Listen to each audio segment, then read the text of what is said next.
Nothing in life that's worth anything is easy. Corey is here tonight. And like the Army he loves, like the America he serves, Sergeant First Class Corey Remsburg never gives up, and he does not quit. Corey.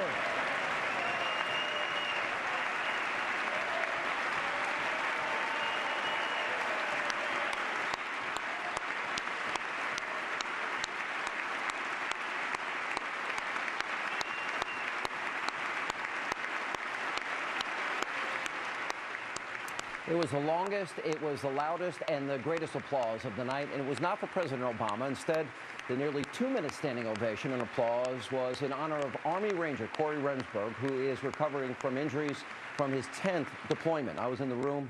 I got to tell you, by far the most heartwarming part of the night, and I was honored to be there and applaud such a great American hero. And we bring in our Capitol Hill focus group of lawmakers. Welcome, all of you. Thank you for being here. Agree? Best moment of the night? Everyone agrees? All right. Now, we got to laugh at one moment of the night, and that was when the president said he's in the process of fixing America's broken health care system, which I want to start with. Let's roll that tape. Few things exposed hardworking families to economic hardship more than a broken health care system. And in case you haven't heard, we're in the process of fixing that. Congressman Louis Gohmert, by the way, I am here. I was your special guest last night. Thank you for having me, and it was an honor to come. It got a laugh. Can America's health care system work under Obamacare?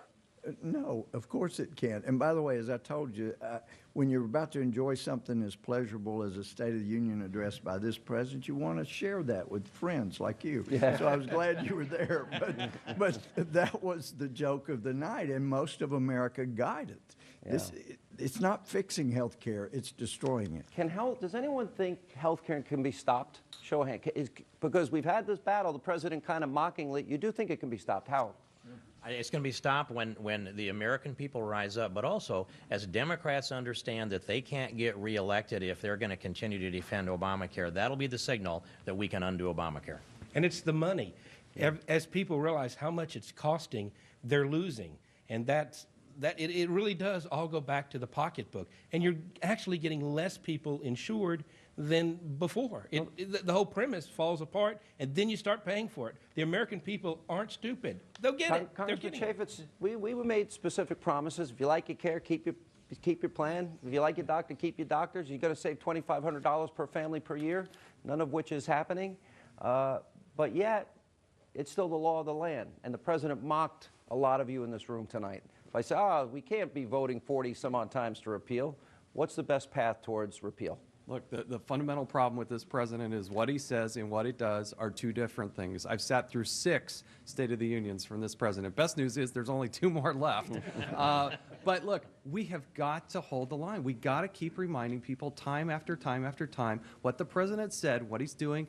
It's a lie. It's not true. It's not going to fix this. And America will hopefully wake up. Is it going to take the pain and the realization of higher premiums, losing your doctor, losing your care? Congresswoman, I know very early on, you were part of the repeal effort. Hasn't happened. You have you guys are in charge in the House, but not the Senate. You don't have the executive branch. So how do you do it? Well, I just want to give the American people hope that there are members of Congress here that aren't going to give up. We're going to stay on the repeal train because that's hurting Americans. We want health care to be better, and we want people's lives to be better.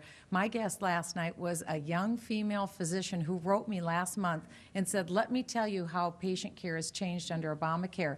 I used to spend 90% of my time in patient care. Today it's 50% of my time, and 50% of my time I'm filling out paperwork, so that's hurting patients and it's hurting jobs in America. That's why she came. So because this is so bad, it's not reflective of what American health care is like, I know we're going to get rid of it. But with that said, Congressman Sessions, there seems to be a divide among Republicans. The words we use are establishment and Tea Party. And it seems like there's a push on each side, and the Tea Party wants to push hard, and they want to fight on every issue. There seems to be a strategy evolving, though, among leadership that maybe we ought to just coast to the election, and Obamacare is going to help us keep the House and maybe get us a Senate. Is there a divide? Well, look, what we're after is to win the Senate and win back the House. The reason why we've made the progress that we have is exactly of the men and women that are in this room today. We hold the majority. The divide comes when people are not exactly sure what the truth is. And the truth is we have held President Obama accountable. Over 40 votes. We've repealed over $80 billion worth of Obamacare up to now. But it takes us to have the Senate to where then we can sustain a filibuster. Then we can let me ask you about sustain that. the things that are our agenda, and Let's then say we can win. let's say we get the Senate. All right, so then we're told if the Republicans get the Senate, then we'll really be able to make change. You bet. Barack Obama's still president for 2 years. Then is the argument going to be, well, just give us until January 2017?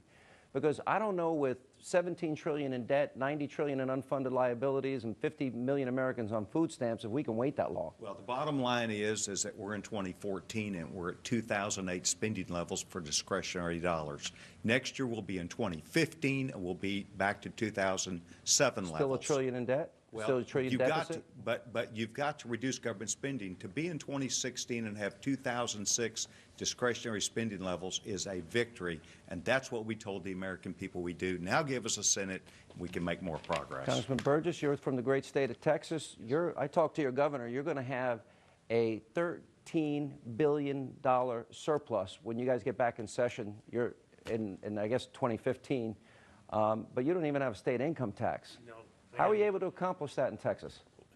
Well, it's just never happened, and the people will not allow it. They won't elect anyone who would be for it. That's why it's on top of my list, because I'm not loved in New York anymore. That's exactly right. You might have heard about that. And I'm telling you, the gates are open wide for you to move to North Texas. We'd love to have you.